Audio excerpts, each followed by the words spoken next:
But when we see the vulnerability in other people, it helps us to be like, okay, good. I'm not a bad mom. I'm not a bad partner. I'm not a bad, employee for feeling this way. Yeah.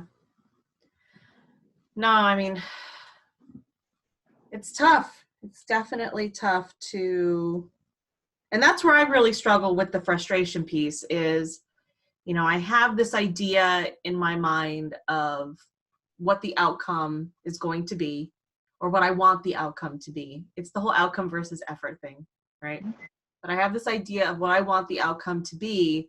And it seems like lately, especially, and again, it is my own perception. I understand that. But it seems like lately, it's just either it's way more work than I really wanted it to take or anticipated. And it's just like, all right, I've spent this whole day focusing on X and I feel like I have nothing to show for it. Or why did this simple thing that I just wanted to get done in 20 minutes take me 3 hours?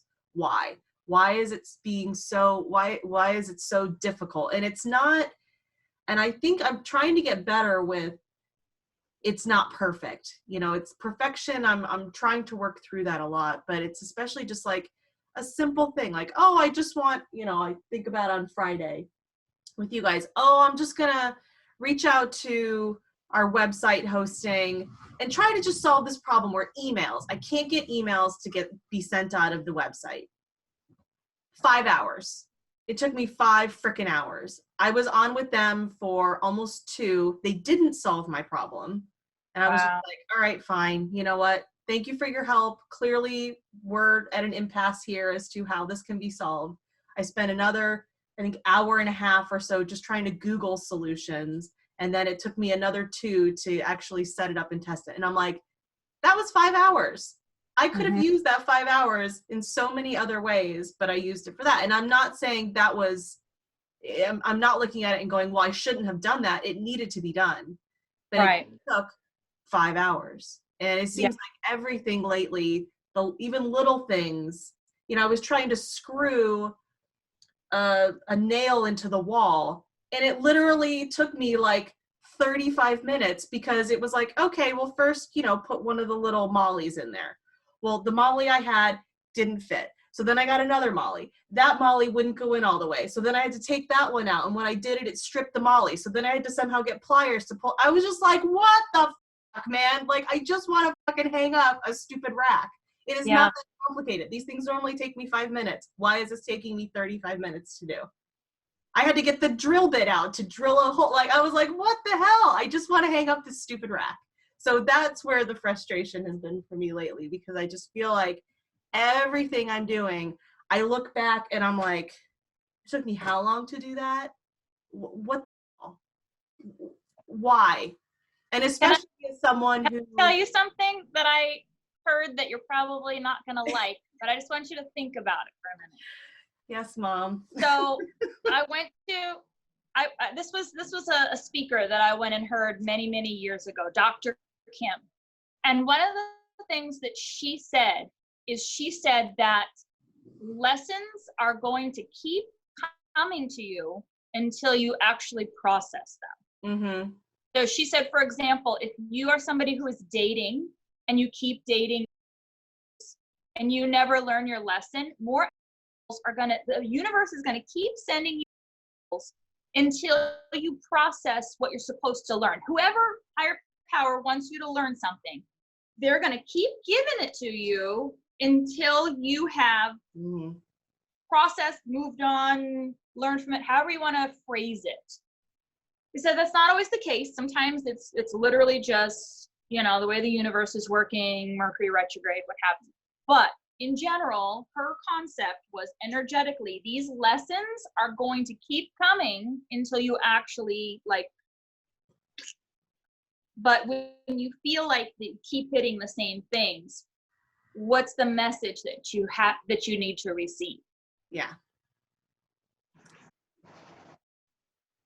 So time. That's the biggest struggle we all have. Time management. And that you do something and you say, I only can do this for 2 hours and I'm done. I don't care where I'm at or whatever. Or you just go all the way through. Because I want it to get fucking done. Exactly. Because I'm tired of kicking the can down the road. You know, it's like I'm not good with micro work. Like, I'm just going to do this for 20 minutes and then I'm going to stop. And if I'm done, I'm done. If I'm not. No, because I want to be done with things. I want it to be, okay, I did that. It's off the list, or whatever, the mental list, the actual list, it's off the list. I don't have to think about it anymore. I don't want to think about it. One of the things that I'm hearing, and Rob, You're being my counselor right now, Sierra. Rob, for a piece of background, so Amy and I privately have I've always made the observation that Amy in a lot of ways is like Chris, and you and I there's a lot of similarities in our personality. So it's like we have this, switcheroo dichotomy thing going on. So a lot of things that I hear Amy saying are parallel with things I hear my own partner saying, because they work a lot alike in some of their brain functions. Is one of the things I know that Chris struggles with is he often kind of gets in his mind how long something is supposed to take, and whether or not it's an arbitrary number or a number based on history is not really important. But when it takes a lot longer, he feels the same type of frustration. And he literally has a paper book, because he doesn't keep digital lists of things. He has paper books, always has, probably always will. And he wants to cross that thing off of his list. He just wants it to be done, right? And I think that this is where a lot of the trouble comes from. It's like, you don't know how much time something is going to take, so you can't plan for it. You can't allot for it, because you don't know if it's going to take 5 minutes, 5 hours, 2 hours a day for 5 days. You feel me? Mm-hmm. So it gets really frustrating, and it can be hard to know when to put a pin in it and change gears. Yeah. Because you want it done. And I understand that. And it's not like going to the store where, relatively it takes about an hour to drive to the store, get the things you need, come home. Because you don't have anything to compare it to, because you've never done that particular thing before. Right. Yeah. And this is something I know it's who I am. I'm not going to say it's a struggle. It's just who I am. That I am not a person who is good. Well, I mean, nobody's a good multitasker. It doesn't exist. It's not a reality. But I'm truly a monotasker. Like, Rob and I talked about this recently, where, I don't know, I was pissy about something, and I can't remember the context, but I was just like, listen, the way things work for me, I'm unable, and I would love a magic pill or a technique or something to truly be able to do it if it exists, but I am unable to stop and pivot. The thing that is not done is it is on my mind. I can't feel better or be able to create the space to now dedicate to this next thing until this other thing is resolved. Because if not, I'm always thinking about this other thing. Okay. Which is the block in a way. Yeah. I mean, that's the ultimate block. Do you think that, because what I keep hearing you say is that you can't do it. Do you think that you literally can't do it, or do you think your story has always been that you can't do it and you're replaying the story? I mean, that's a great question. I just know that from historical evidence Okay. of behavior, Okay. I have tried many times, and I find that I've not been truly successful. Okay. I would say, just from a self-talk perspective, that's a healthier way for you to approach it if you want to overcome it. Yeah.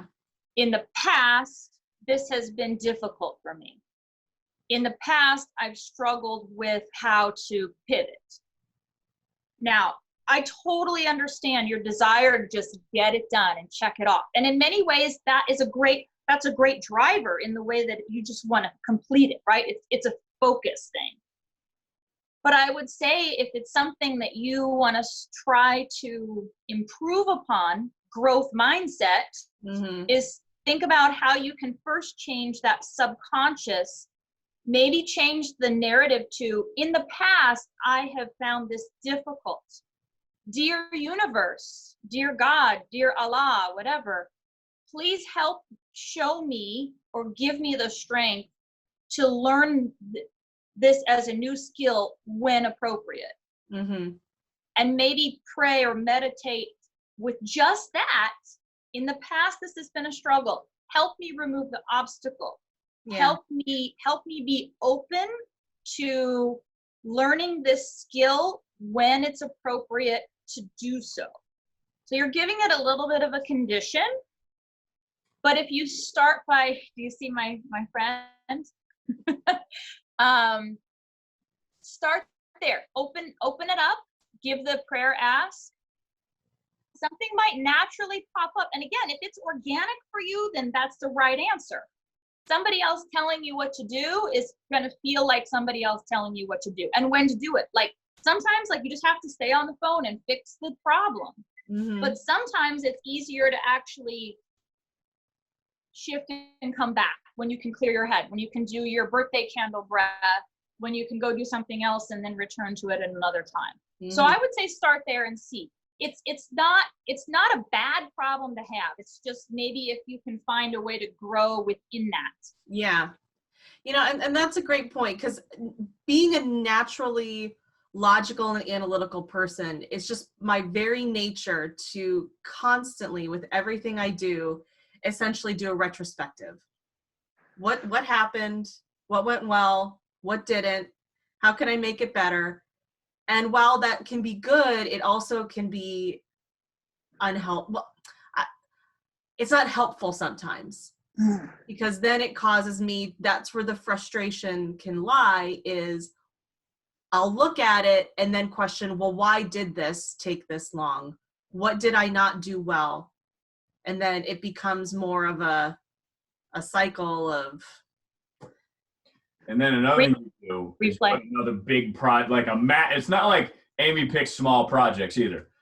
But to that point, as we talked about yesterday or Saturday, my struggle with that is I don't like short-term solutions, because then it just inevitably never gets solved.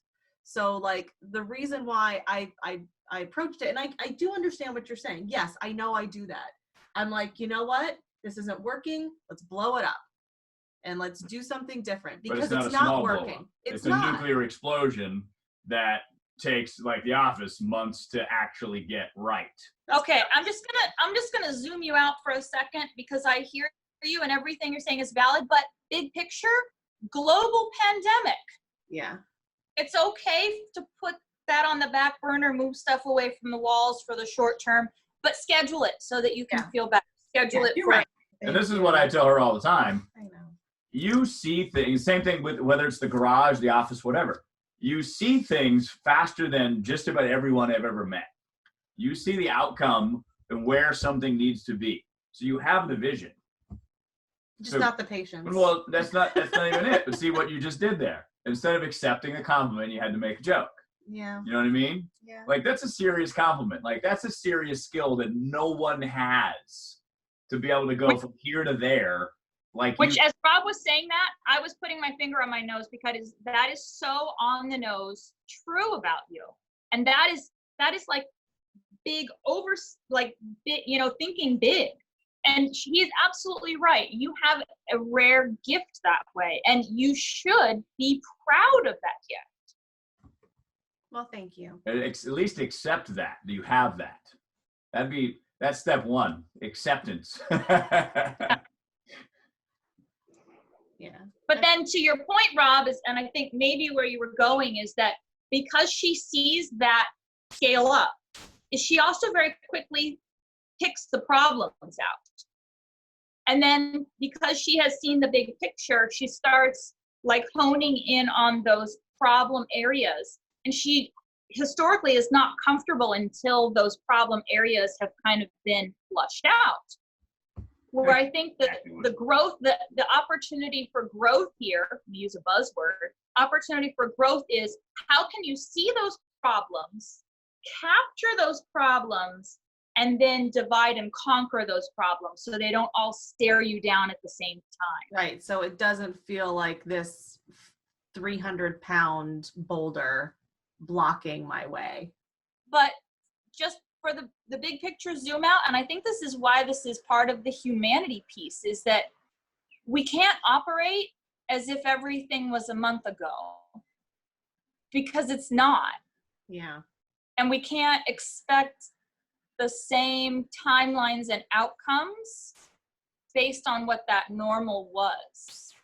Just like other things have shifted, we might have to shift some of our perceptions and our timelines accordingly.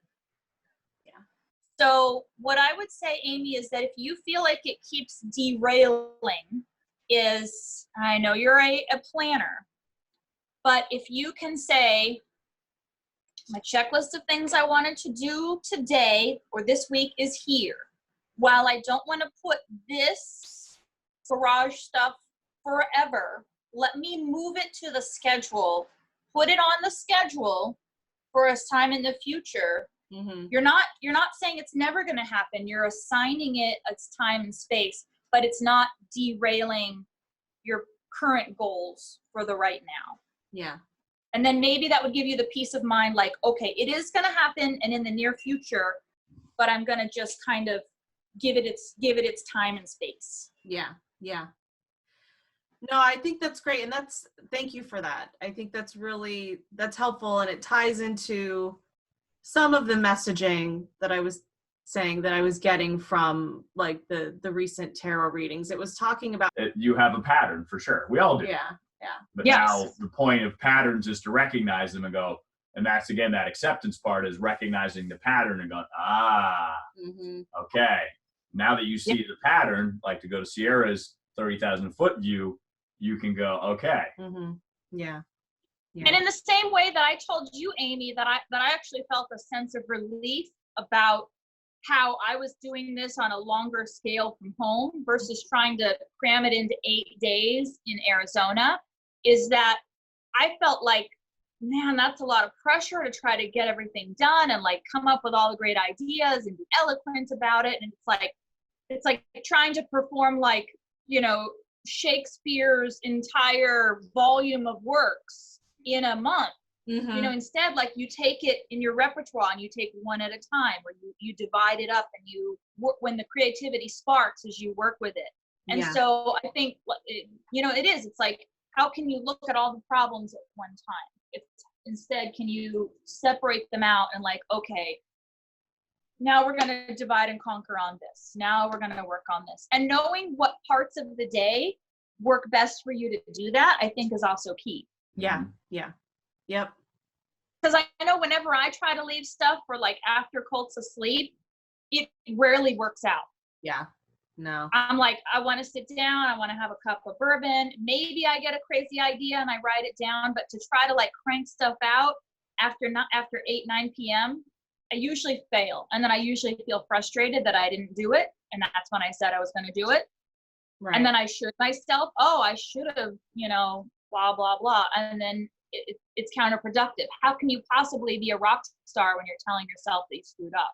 Right. That's a great Sierra quote right there. How can you possibly be a rock star if you're focusing on how you screwed up? Mm-hmm. I like that.